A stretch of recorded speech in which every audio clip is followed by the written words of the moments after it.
एक छोटे से गांव में जहां हर साल एक भव्य उत्सव बड़े उत्साह के साथ मनाया जाता था, वहां राम मनोहर नाम का एक व्यक्ति अपनी छोटी सी मेडिकल दुकान चलाता था। उत्सव की भीड़ और हलचल के बावजूद राम अपनी दुकान खुली रखता और हमेशा की तरह अपने ग्राहकों की सेवा में जुटा रहता था। अचानक उत्सव के शोर को चीरती हुई एक तेज तीखी आवाज गूंजी।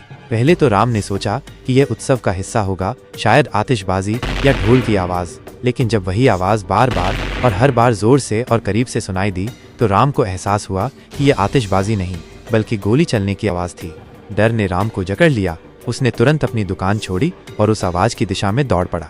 अपनी दुकान के पीछे एक तंग गली में पहुंचते ही उसने एक इमारत देखी जहां कई लोग रहते थे। आवाज उसी इमारत से आ रही थी। अंधेरी गली में झांकते हुए राम को बेचैनी महसूस हुई। क्या हुआ था? वहां क्या हो रहा था?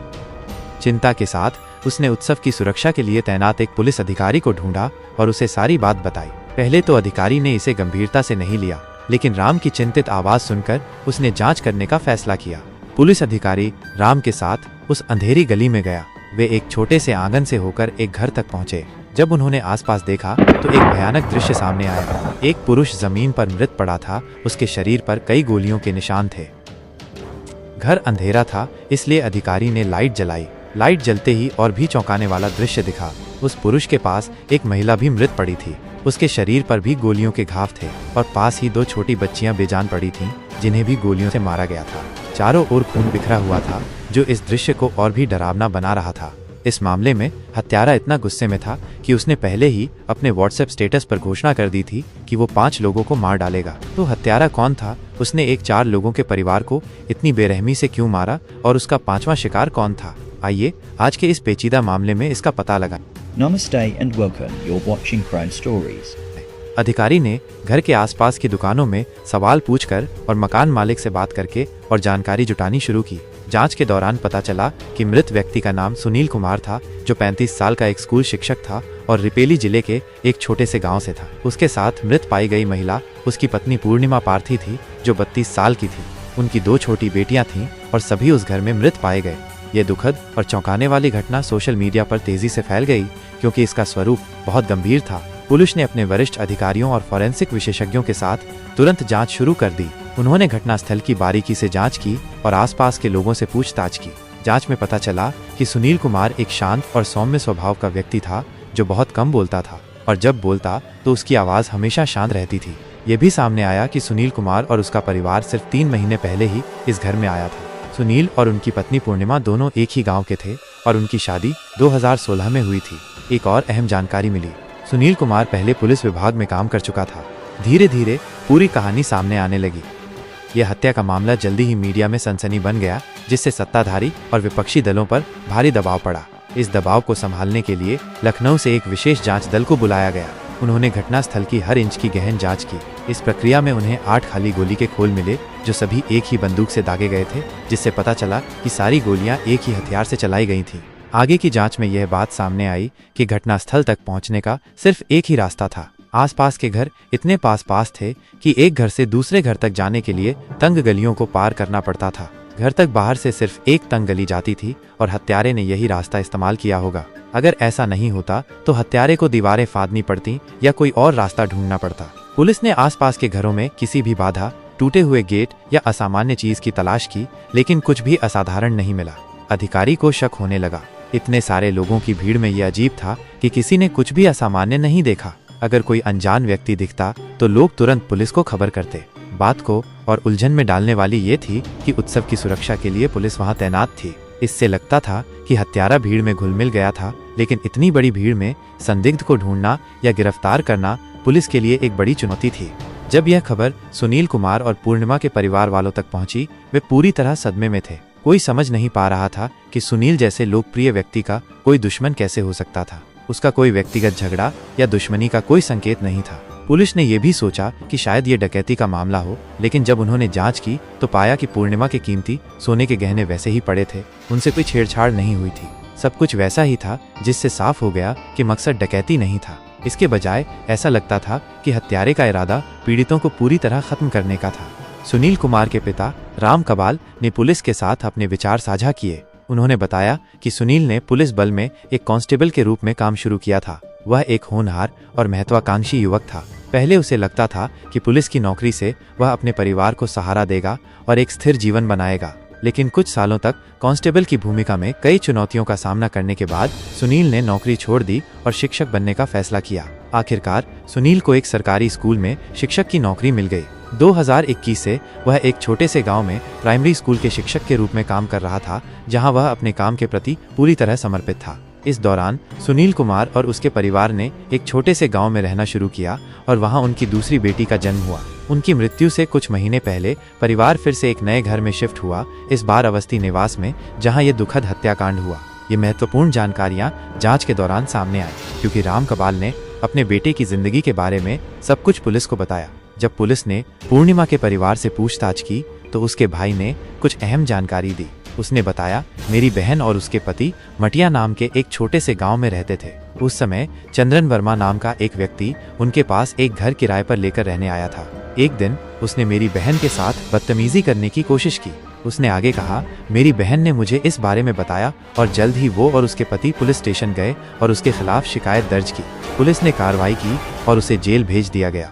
आखिरकार चंद्रन वर्मा जेल से रिहा हो गया, लेकिन रिहाई के बाद भी उसने दंपति को धमकियां देना जारी रखा, जिसका जिक्र पुलिस की रिपोर्ट में भी दर्ज था। जांच अधिकारी ने इन महत्वपूर्ण विवरणों को मामले के हिस्से के रूप में सावधानी से नोट किया। पुलिस ने उन सभी पुलिस स्टेशनों की जांच शुरू की जहां सुनील कुमार और पूर्णिमा ने पहले शिकायतें दर्ज की थी।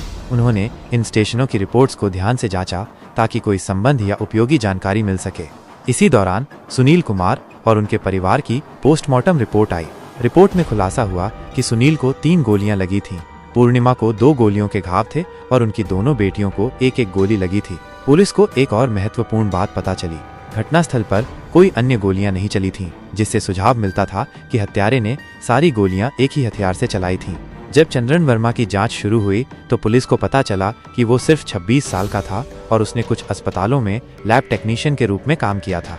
अधिकारी ने उसके सभी फोन रिकॉर्ड जब्त किए और उन्हें साइबर क्राइम विभाग को आगे की जांच के लिए भेज दिया, यह उम्मीद करते हुए कि कुछ ऐसा मिलेगा जो उसे अपराध से जोड़ सके। उसी समय पुलिस चंद्रन के घर गई, लेकिन वह वहां नहीं था और घर पर ताला लगा था।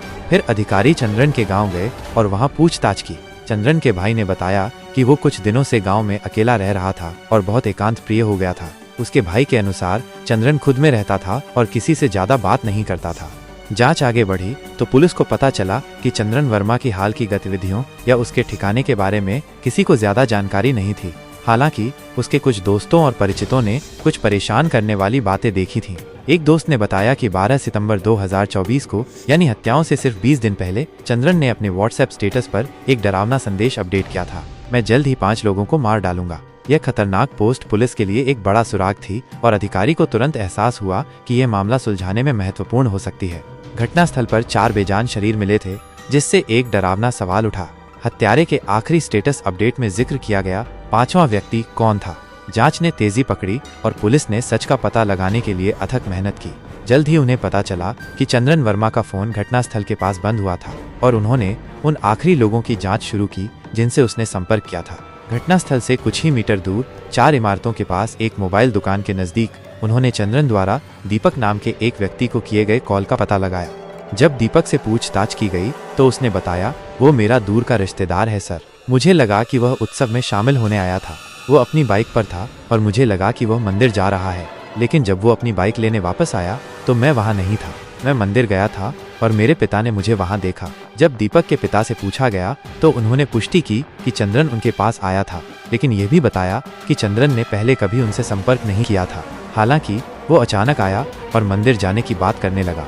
दीपक के पिता ने यह जानकारी पुलिस के साथ साझा की। जांच आगे बढ़ी तो पुलिस ने चंद्रन की गतिविधियों पर नजर रखी और पता चला कि वह हाईवे के रास्ते दिल्ली जाने की योजना बना रहा था। तुरंत कार्रवाई करते हुए उन्होंने उसे एक टोलगेट पर पकड़ लिया, गिरफ्तार किया और पूछताछ शुरू की। तब जाकर इस चौंकाने वाली सच्चाई का खुलासा हुआ। ये सब 1.5 साल पहले शुरू हुआ था। सुनील कुमार एक नेकदिल शिक्षक एक छोटे से गांव में रहता था और स्थानीय प्राइमरी स्कूल में पढ़ाता था। उसके पास ही चंद्रन वर्मा नाम का एक व्यक्ति भी उसी गांव में रहता था। समय के साथ सुनील और चंद्रन अच्छे दोस्त बन गए। सुनील चंद्रन के साथ काफी समय बिताता था और उसकी 2 छोटी बेटियां चंद्रन को बहुत पसंद करती थीं। वे उसके साथ खेलती थीं और चंद्रन अक्सर उनके घर आता था। लेकिन जैसे जैसे दोनों पुरुषों की दोस्ती गहरी हुई, कुछ बदलने लगा। यह बढ़ती नजदीकी सुनील की पत्नी पूर्णिमा को प्रभावित करने लगी। दिन बीतते गए और पूर्णिमा और चंद्रन ने चुपके से एक प्रेम संबंध शुरू कर दिया। हर बार जब सुनील काम के लिए निकलता, चंद्रन उनके घर आता और पूर्णिमा के साथ समय बिताता। वे वीडियो कॉल पर भी बात करने लगे। शुरू में सुनील को कुछ शक नहीं हुआ, लेकिन समय के साथ पूर्णिमा में बदलाव को नजरअंदाज करना असंभव हो गया। जब कोई गुप्त प्रेम में पड़ता है तो उसके व्यवहार, हाव भाव और मूड में बदलाव आता है, और जब वो इसे छुपाने की कोशिश करता है तो अक्सर छोटी छोटी गलतियां कर देता है जो बिना उसकी जानकारी के सच को उजागर कर देती हैं। पूर्णिमा के साथ भी यही हुआ। उसकी शारीरिक भाषा, बोलने का तरीका और यहाँ तक कि उसके विचार भी बदल गए। जितना वो इसे छुपाने की कोशिश करती, उतना ही ये स्पष्ट होता जाता। एक दिन लंबे समय तक अपना रहस्य छुपाने के बाद पूर्णिमा का व्यवहार सुनील के लिए इतना अजीब हो गया कि वो इसे नजरअंदाज नहीं कर सका। धीरे धीरे सच सामने आने लगा और सुनील स्तब्ध रह गया। जब सुनील को आखिरकार पता चला कि उसके पीठ पीछे क्या चल रहा था, तो वो पूरी तरह सदमे में था। उसका संसार, जो उसे इतना परिपूर्ण लगता था, उन लोगों के विश्वासघात से चकनाचूर हो गया जिन पर वो सबसे ज्यादा भरोसा करता था। सुनील और पूर्णिमा के बीच बड़ा झगड़ा हुआ। सुनील को गहरा दुख हुआ, लेकिन पूर्णिमा को बाद में अपनी गलती का एहसास हुआ। उसने आखिरकार समझ लिया कि उसने कितना दर्द पहुंचाया और फैसला किया कि अब समय है चीजों को ठीक करने का।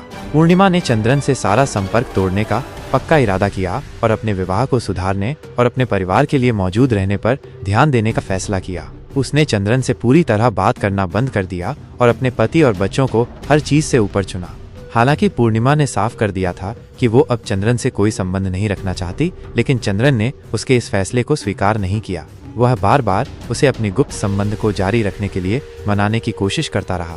पूर्णिमा के बार बार मना करने के बावजूद वो और जिद्दी होता गया। उसने उसे मैसेज भेजे, फोन किए और उससे मिलने के तरीके ढूंढे। अस्वीकृति को सहन न कर पाने के कारण चंद्रन गुस्से में आ गया। उसका गुस्सा जल्दी ही जुनून में बदल गया। भले ही पूर्णिमा उससे 5 साल बड़ी थी और सुनील के साथ उसके 2 बच्चे थे, चंद्रन उसका पीछा करने से नहीं रुका। जब भी पूर्णिमा और बच्चे बाहर जाते, वो उनका पीछा करता। जब वे अकेले होते, वो पूर्णिमा से बात करने की जिद करता और हर मुलाकात में और आक्रामक होता जाता। सुनील कुमार की दुखद मृत्यु से 2 महीने पहले पूर्णिमा अपने बच्चों को अस्पताल ले गई थी। उस दौरान चंद्रन ने एक डरावनी धमकी दी। उसने कहा, अगर तुम सुनील को नहीं छोड़ोगी और मेरे साथ नहीं आओगी तो मैं तुम्हें मार डालूंगा, मैं सबको मार डालूंगा।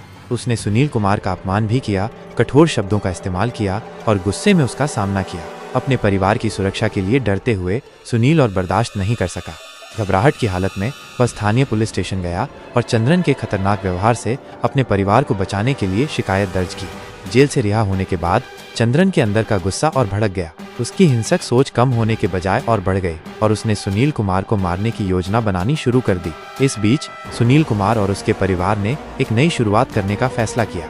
उन्होंने एक अलग मोहल्ले में एक नया किराए का घर लिया, ये उम्मीद करते हुए कि अब चंद्रन उनका पीछा नहीं करेगा।